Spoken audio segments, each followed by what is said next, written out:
The red sand stretched forever under the burning sky. Taman stood at the edge of the crimson wastes and looked across the endless desert. The wind blew hot against his face, carrying dust that tasted like metal and fire. Behind him, the small settlement of New Harbor buzzed with the usual morning sounds. Ahead of him, nothing but death. Hana stood beside him, her arms crossed. She was tall and strong, born on this world to parents who came from the old mining colonies. Her dark eyes studied the human like he was crazy. "Maybe he was. You really want to do this?" she asked. Taman nodded. He pulled out a small device and checked the temperature. 52 degrees already, and the sun had barely risen. By midday, it would reach 70 or higher. Hot enough to cook meat. Hot enough to kill.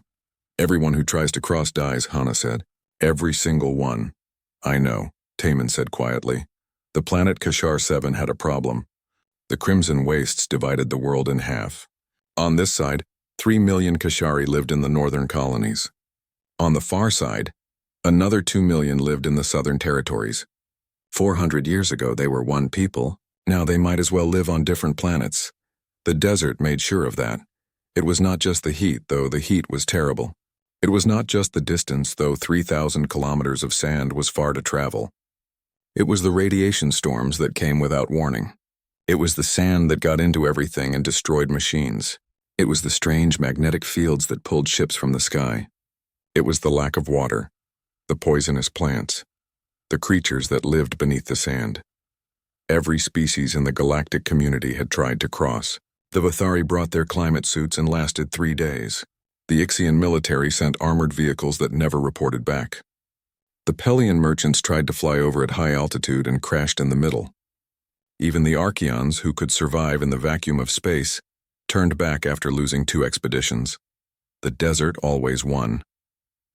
Now a sickness was spreading through the northern Keshari population, a plague that attacked their breathing organs and turned their shell-like skin gray and brittle.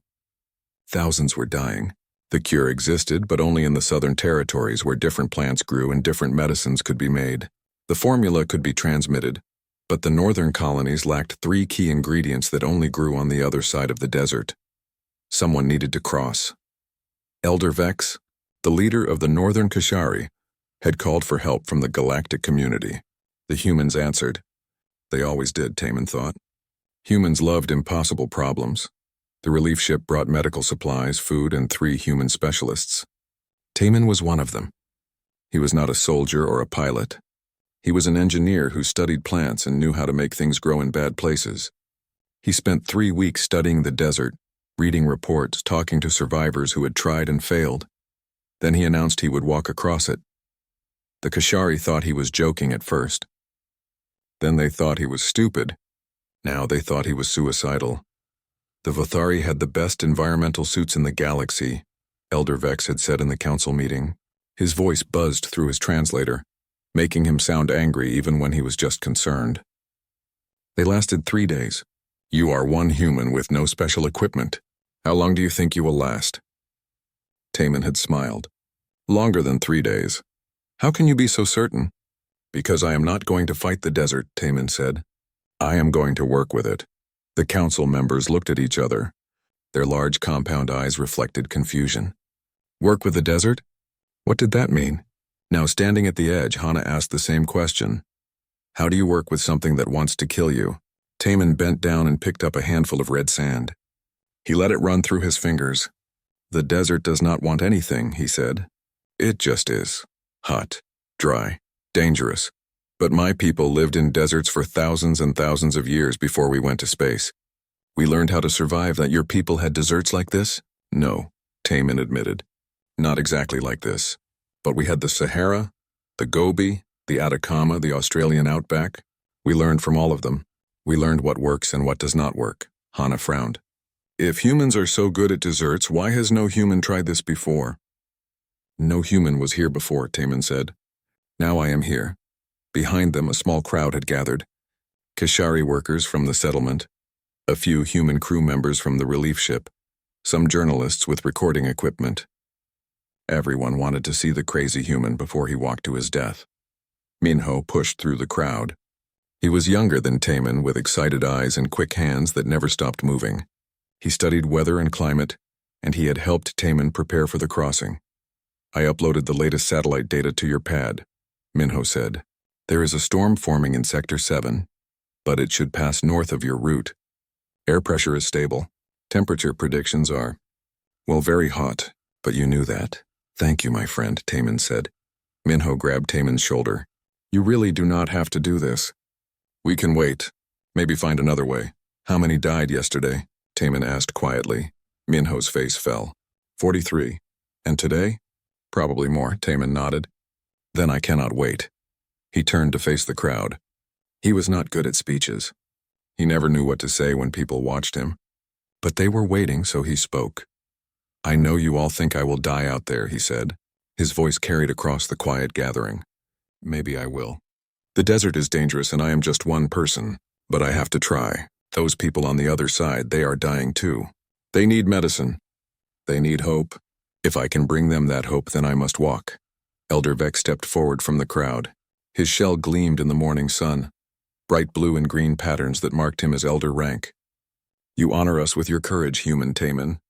If you succeed, both Kishari populations will be forever grateful. If you fail, he paused. If you fail, we will remember that you tried when no one else would. Taman bowed his head in respect. Thank you, Elder. Counselor Thex, a younger Kishari with darker shell patterns, spoke up. This is foolish. We should not encourage this suicide. When he dies, we will have to explain to the human government why we let one of their people walk into certain death. I am a volunteer, Taman said firmly. I signed all the papers. Nobody is making me do this. Thex clicked his mandibles in frustration but said nothing more. Taman adjusted his pack on his shoulders. It was heavy, full of supplies that looked primitive compared to the technology around him. Cloth tarps, clay pots, bags of seeds, simple tools. No computers, no climate control, no fancy equipment. Hana walked with him to the exact edge where the settlement ended and the desert began. I still think you are crazy, she said. Probably, Taman agreed. But I hope you make it. Thank you. She handed him a small token, a piece of carved stone on a cord. It is tradition here. For luck on long journeys, Taman put it around his neck. Then he took his first step onto the red sand. The crowd was silent. No one cheered. No one called out. They just watched as the human walked forward into the crimson wastes, becoming smaller and smaller until the blowing sand made him disappear. Hana stood at the edge long after everyone else had left. She looked at the empty desert and whispered, Survive, human. Please survive. The wind was her only answer. The 3 weeks before Taman walked into the desert were busy. Every day he studied. Every night he prepared. The other humans on the relief ship thought he was wasting his time. The Kishari thought he was delaying the inevitable. Only Minho seemed to understand what Taman was doing. You are not just planning to cross, Minho said one evening as they sat in the research lab. You are learning to live there. Yes, Taman said simply. He was reading old Earth texts on his datapad, survival guides from the Bedouin tribes who lived in the Sahara Desert, stories from the Aboriginal people who walked across Australia, ancient trade routes from the Silk Road caravans. Minho looked over his shoulder. That information is thousands of years old. Old does not mean wrong, Taman said. These people survived in terrible heat with no modern technology. They knew things we forgot when we started depending on machines. Counselor Thex visited the research lab several times, always with the same message. You should use our technology. We have the best equipment. Yes, it failed before, but maybe with modifications. Each time, Taman politely refused. Your cooling suits are excellent, Taman said, but they need power. What happens when the power runs out in the middle of the desert? They have solar charging, Thex said. And when a sandstorm blocks the sun for 3 days? Thex had no answer.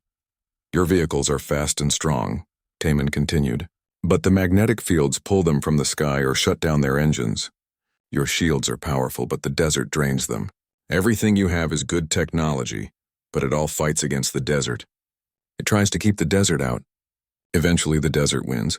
And your way? Thex asked with skepticism in his voice. My way accepts the desert, Taman said. I cannot keep the heat out, so I will rest when it is too hot and walk when it is cool. I cannot carry enough water for 3,000 kilometers, so I will collect water from the air. I cannot fight the sand, so I will protect myself with cloth that breathes and cover my face when the wind blows.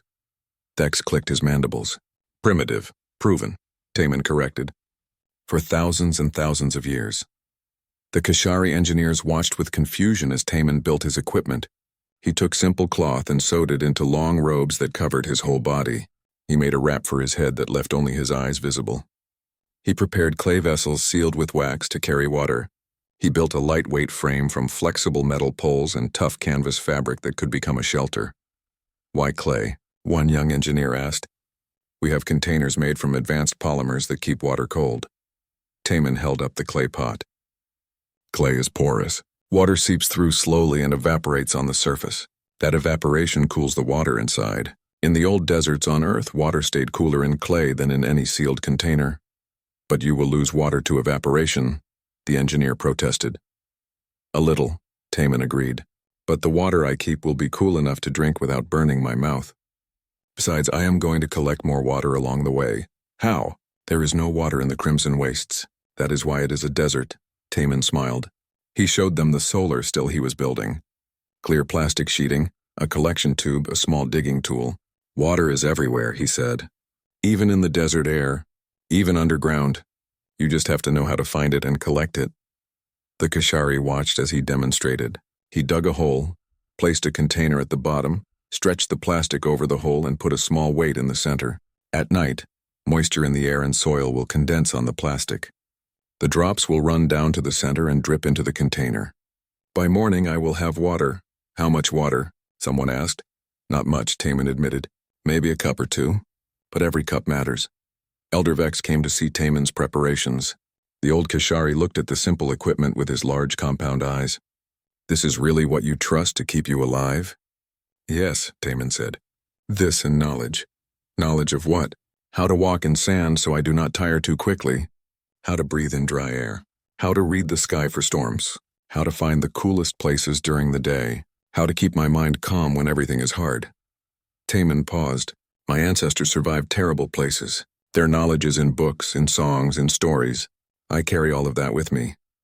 Elder Vex was quiet for a moment. Then he said, "You are a strange human, Taman. I do not understand your confidence, but I admire it. One item confused everyone more than anything else." Taman packed a stringed instrument in a protective case. It looked like an old earth guitar but smaller, easier to carry. When people asked why, Taman just said, "For the evenings." "You are going to play music in the middle of the desert?" Hana asked. She had become interested in Taman's preparations, visiting the lab almost every day. "Yes," Taman said. "Why?" "Because humans sing," Taman said. "We sing when we work. We sing when we march. We sing when we are afraid or lonely or tired. Singing reminds us we are alive. It keeps us human." Hana shook her head but did not argue. Humans were strange, but this human seemed to know what he was doing, even if no one else understood. Minho helped Taman modify some of his equipment. They added reflective coating to the shelter fabric to deflect heat. They treated Taman's robes with a solution that would help wick away sweat. They programmed his datapad with detailed maps, though they both knew the magnetic fields might scramble the device. "I am uploading thousands of songs to your pad," Minho said. "Earth music from every culture. Korean songs, folk music, work songs, marching songs. When you want to sing, you will have the words." "Thank you, brother," Taman said. Jisoo, the xenobiologist from the relief ship, gave Taman a detailed brief on the desert ecosystem. "We do not know much," she admitted. "Probes keep failing, but we know there is some kind of life out there. Crystalline formations that might be alive. They seem to react to vibrations. Stay away from them if you can." "What if I cannot?" Taman asked. "Then move slowly and quietly," Jisoo said. "Do not threaten them." The night before Taman's departure, the human crew from the relief ship held a small gathering. They grilled food and shared drinks and tried not to think about the fact that they might never see Taman again. "You could still change your mind," said Sunmi, the anthropologist. "No one would blame you." 43 Kashari died yesterday, Taman said. "More will die tomorrow. I cannot change my mind." Minho raised his cup. "To the stubbornness of humans. We do not know when to quit." "We know when to quit," Taman said with a small smile. "We just choose not to." They laughed, but it was nervous laughter. Everyone knew what morning would bring. Taman spent his last night checking everything one more time. His water vessels, his shelter, his tools, his seeds. Yes, seeds. He packed several varieties of fast-growing desert plants from Earth, plants that could survive with very little water, plants that could create shade, plants that might help future travelers. You are planning to garden in the desert? Minho had asked when he saw the seeds. I am planning to leave something behind, Taman said. Every place I rest, I will plant something. Maybe it will grow. Maybe it will die. But if it grows, the next person who walks this path will have shade and hope. You think there will be a next person? If I succeed, yes. And when that person comes, I want them to know someone was here before, someone who cared about making the path easier. Morning came too quickly. Taman dressed in his desert robes. He filled his clay vessels with water. He checked his pack one last time. Everything was ready. Hana met him at the edge of the settlement. Behind her, a crowd had gathered. Word had spread that the human was really going to do it. Everyone wanted to witness this moment, even if they thought they were watching a man walk to his death. Counselor Thex pushed through the crowd one last time. This is your last chance to reconsider. Use our equipment. Take a communication device at least. Communication devices do not work in the magnetic fields, Taman said. I will be alone out there. I accepted that. Thex made a frustrated sound but stepped back. Elder Vex spoke words of blessing. The crowd was silent.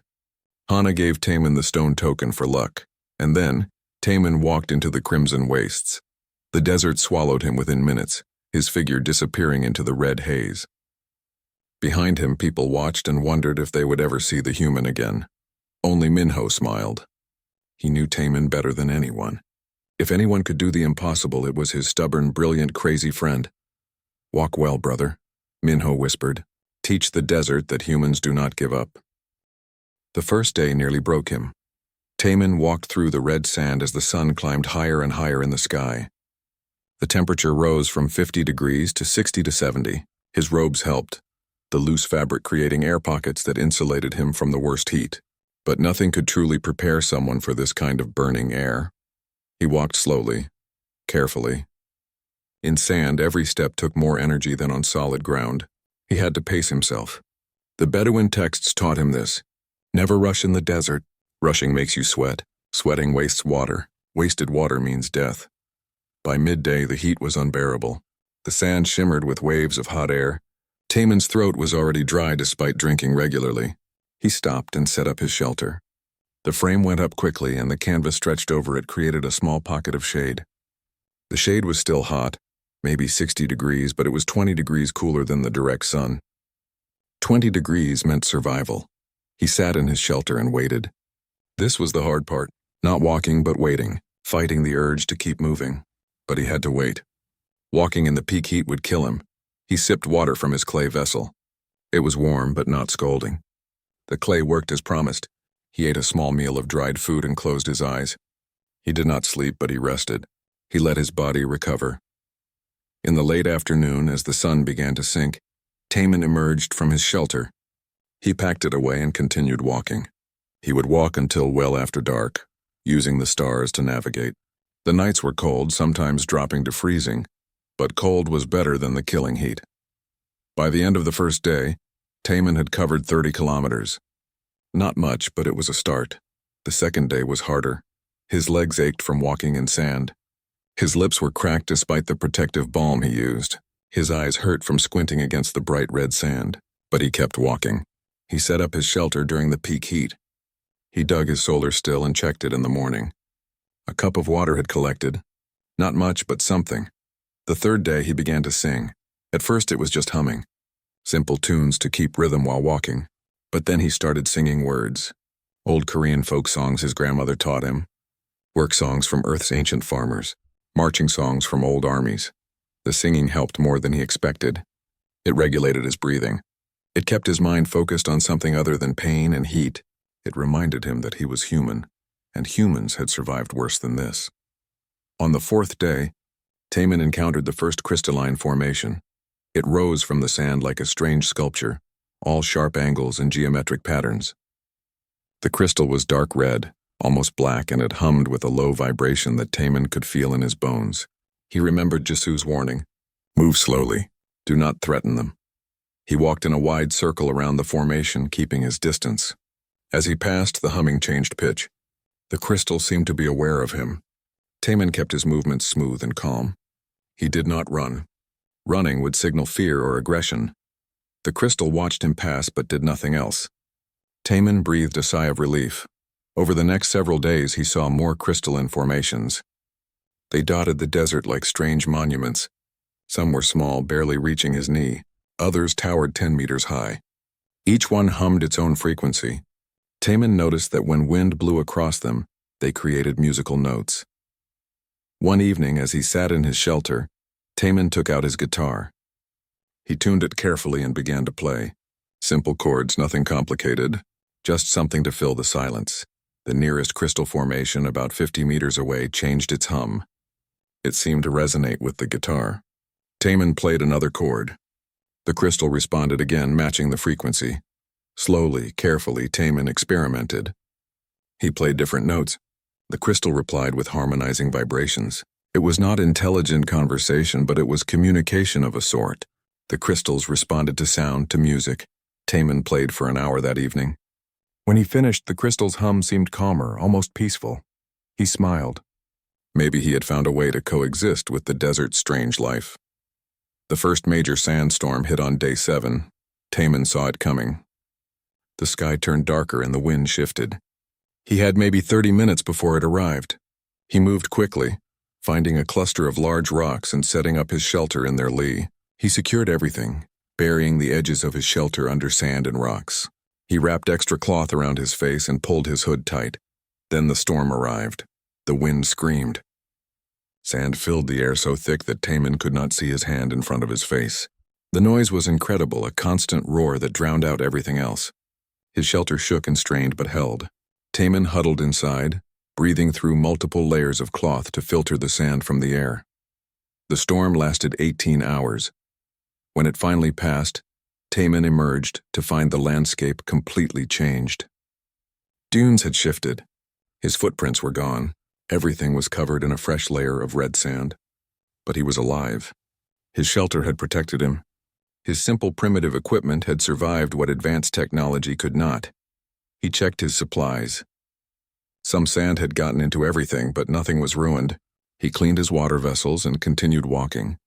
Back in New Harbor, people watched Taman's progress through satellite imagery. The images were grainy and often interrupted by the desert's magnetic interference, but they could track his general location. When the sandstorm hit, they lost sight of him completely. Many thought he had died. Hannah refused to believe it. "He is still alive," she said. "I know it," Counselor Thex shook his head. "No one survives storms like that in the open desert. He is gone."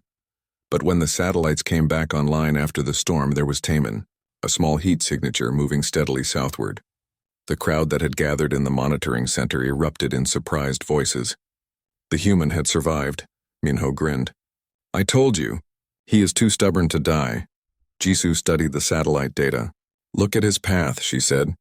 "He has been stopping at crystalline formations, spending time near them. What is he doing?" They got their answer a few days later, when one of the satellites picked up audio. Taman was singing. His voice carried across the empty desert, and the crystals around him hummed in response. He was not just surviving the desert's life forms. He was communicating with them. "Impossible," Thex said. "We have studied those formations for years. They are just mineral deposits." "Mineral deposits do not respond to music," Jisoo said. "The human found something we missed." By day 14, Taman had established a routine. Walk at night and early morning. Rest during peak heat. Set up the solar still. Plant seeds at each rest stop. Play music in the evenings. The crystals had stopped seeming threatening. They were just another part of the desert, and like everything else, they could be understood with patience. His body had adapted. His skin was dark from the sun despite the protective robes. His movements were economical, wasting no energy. He knew exactly how much water he needed and how much he could collect. The desert was still dangerous, still deadly, but it was no longer foreign. He understood its rhythms. One evening, as he played his guitar, Taman noticed something. The seed he had planted at this spot 3 days ago had sprouted. A tiny green shoot pushed up through the red sand. It was alive, growing. Taman laughed. It was the first time he had laughed since entering the desert. A small plant, barely an inch tall, but it was life. proof that the desert could be changed even if only a little. He poured a careful amount of water around the seedling. Grow strong, he told it. Others will come this way. Give them shade. That night, Taman sang louder than usual. His voice carried across the dunes. The crystals hummed their harmony. And somewhere far behind him and somewhere far ahead, people listened through satellites and wondered at the human who walked alone through hell, singing songs and planting gardens. The desert had not beaten him. It had not even slowed him. If anything, Taman was learning to love this harsh, beautiful place. He was no longer fighting to survive. He was simply living. One step at a time, one song at a time, and slowly, impossibly, he was winning. Day 21 marked something special. Taman passed the halfway point. No one in recorded history had made it this far into the Crimson Wastes. The Vothari expedition had died at Day 3. The Ixian military convoy had disappeared at Day 5. The Pelian merchants had crashed their aircraft somewhere around Day 8. But Taman, with his simple cloth robes and clay water vessels, had walked 1,500 kilometers into the desert that killed everyone else. On both sides of the desert, people stopped their daily work to watch the satellite feeds. In New Harbor, Hana stood in the monitoring center with her eyes fixed on the screen. In the southern territories where the Kashari had not spoken to their northern cousins in 4 centuries, crowds gathered around public displays. Everyone watched the small heat signature that represented the human called Taman. Elder Vex addressed the northern population through a live broadcast. "This human shames us," he said, but there was no criticism in his voice. Only wonder. We who were born on this world could not cross our own desert. But this stranger from a distant star walks where we could not. Perhaps we have been thinking about the desert wrong all these years. In the south, Dayun, the leader of the southern Keshari territories, said something similar. 400 years we have been separated from our brothers and sisters. We thought it was impossible to reunite. But watch this human. He makes the impossible look simple. Counselor Thex, who had opposed Taman from the beginning, stood in the monitoring center with his mandibles clicking softly. "I do not understand," he said. "His equipment is primitive. He has no shields, no powered systems, no advanced technology. How is he succeeding?" Minho, who had been tracking every moment of Taman's journey, answered, "Because he is not trying to conquer the desert. He is trying to live in it. There is a difference." "Explain," Thex demanded. Minho pulled up data on the screen. "Look at his pattern. He moves slowly. He rests during the worst heat. He works with the environment, not against it.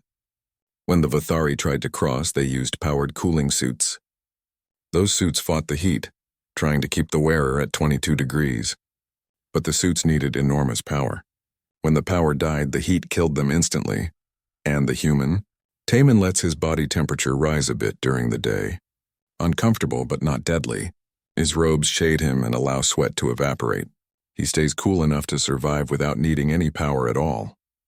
At night, he lets himself get cold.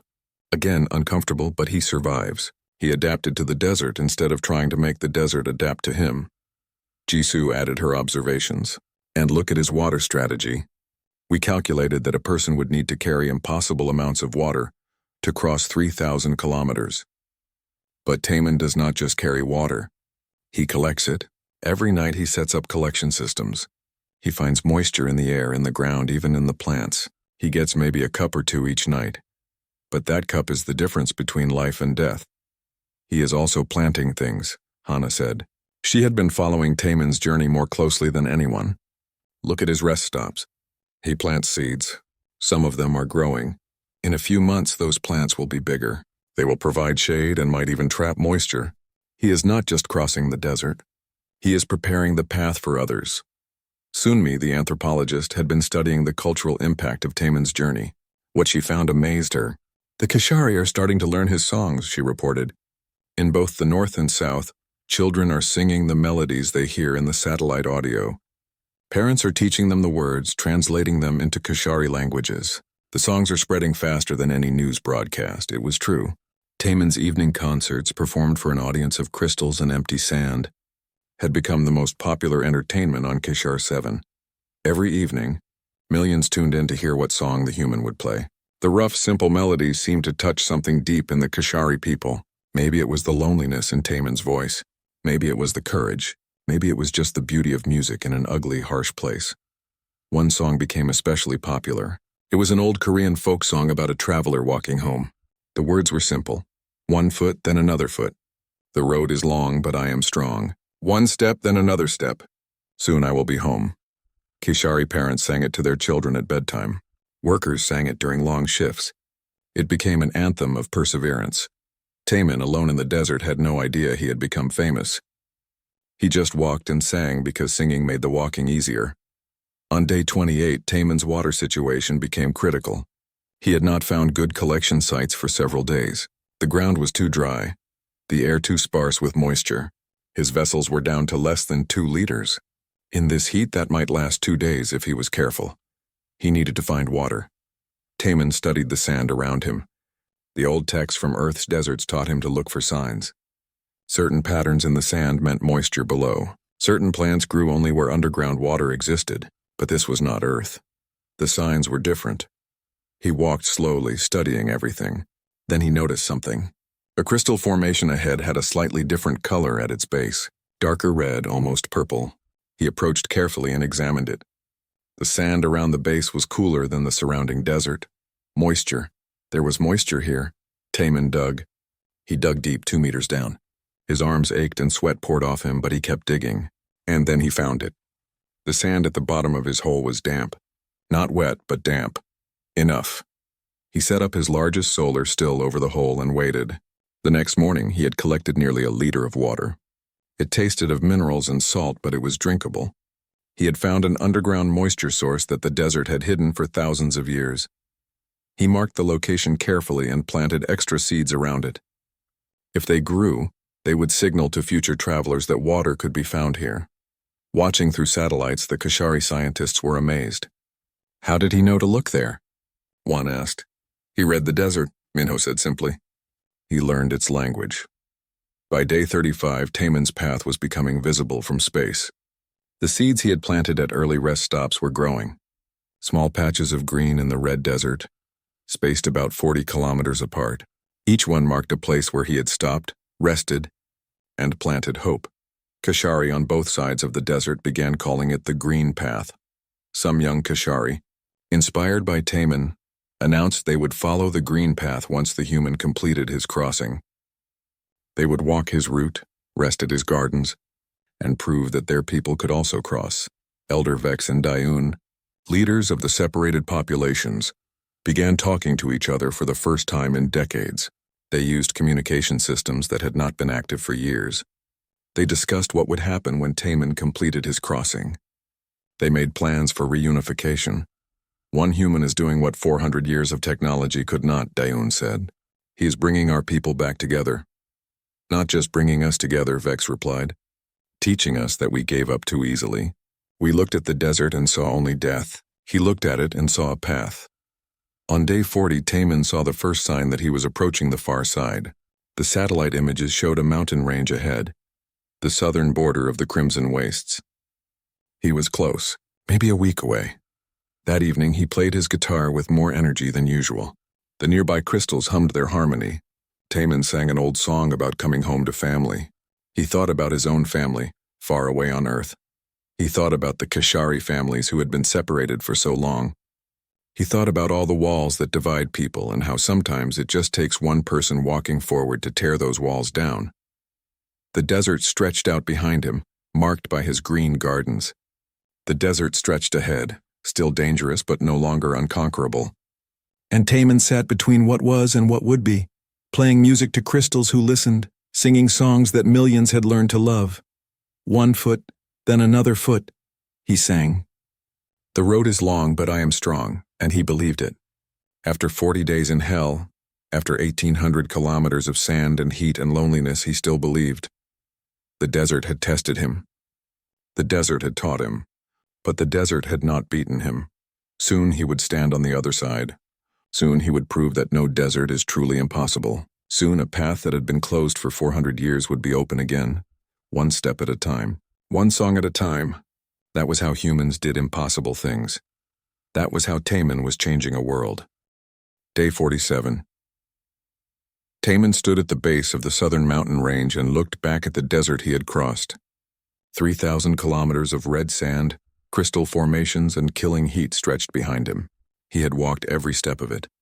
His robes were faded and patched. His boots were held together with wire. His skin was dark and weathered. But he was alive. He had done the impossible. A crowd waited for him at the southern settlement. Thousands of Kashari had gathered, their shells gleaming in the afternoon sun. They had been watching his approach for days, tracking his progress through satellites. When Taman finally emerged from the desert, walking slowly but steadily, the crowd erupted in sounds. Clicks, buzzes, and whistles filled the air. It was the Kashari way of celebrating. Dayun, the southern leader, stood at the front of the crowd. She was tall, her shell marked with patterns that showed wisdom and age. As Taman approached, she lowered her head in deep respect. "Welcome, human Taman," she said. "You have accomplished what we thought impossible. You honor both our people and yours." Taman was so tired he could barely stand. His legs shook. His throat was raw from breathing dry air for 47 days. But he managed to bow back. "Thank you for your welcome.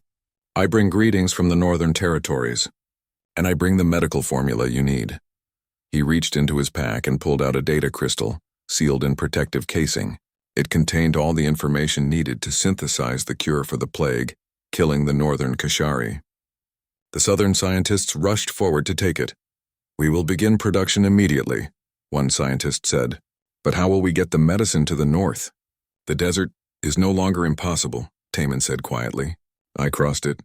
Others can too." The crowd buzzed with conversation. Cross the desert? Follow the human's path?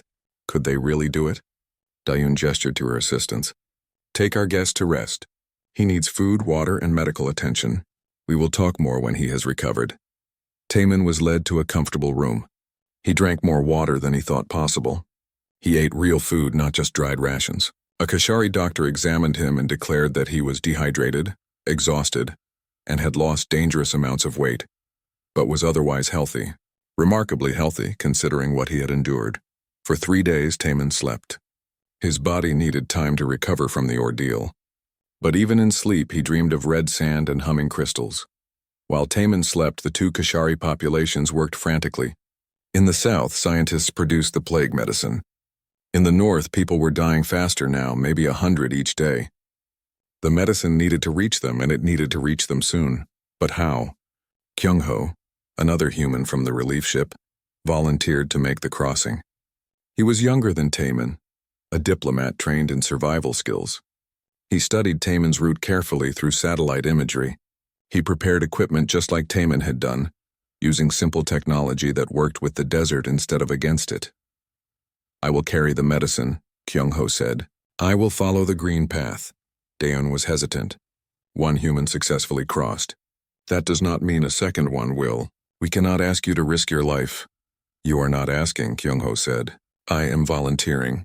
Besides, Taman proved it is possible. He left markers, gardens, water sources. The path is easier now than when he walked it. When Taman woke and heard about Kyung-ho's plan, he immediately offered to help. "I will go back with him," Taman said. "I know the path. I know where the dangers are." "No," Minho said firmly through a communication link. "You are exhausted. You need months to recover fully. Kyung-ho can do this." Taman wanted to argue, but he knew Minho was right. His body was at its limit. Walking back across the desert would kill him. Instead, Taman spent hours briefing Kyung-ho. He showed him every detail of the route, where to find water, which crystal formations were safe and which were territorial, how to read the sand for storms, when to walk and when to rest, how to sing to keep your spirit strong. "The desert is not your enemy," Taman said. "Remember that. It is just a place. A hard place, but just a place. Respect it and it will let you pass."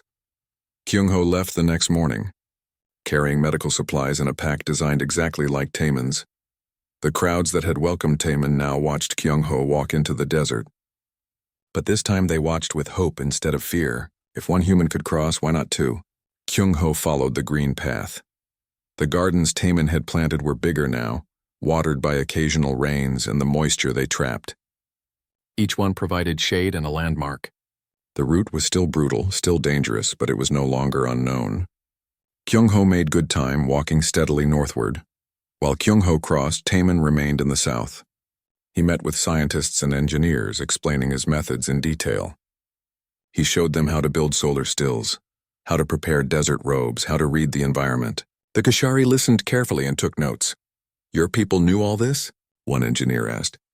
"For thousands of years?" "Yes," Taman said. "We had to learn. Earth has many deserts. We learned from each one." "And you share this knowledge freely? You do not keep it secret?" Taman looked confused by the question. "Why would I keep it secret? Knowledge that helps people should be shared. That is the human way." The Kashari exchanged glances. This was different from how the galactic community usually worked. Knowledge was usually traded, sold, or hoarded, but humans shared freely. Kyung-ho reached New Harbor on day 33 of his crossing. He had moved faster than Taman because the path was already established. The crowd that welcomed him was even larger than the one that had seen Taman off. Hana was at the front, tears running down her face. "You did it," she said. "Both of you. You actually did it."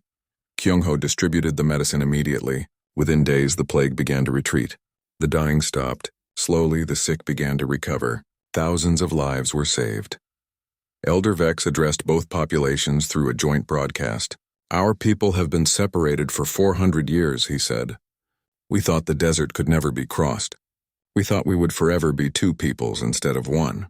But these humans showed us we were wrong. Not with superior technology, not with force, but with patience, knowledge, and courage." Daeun spoke next.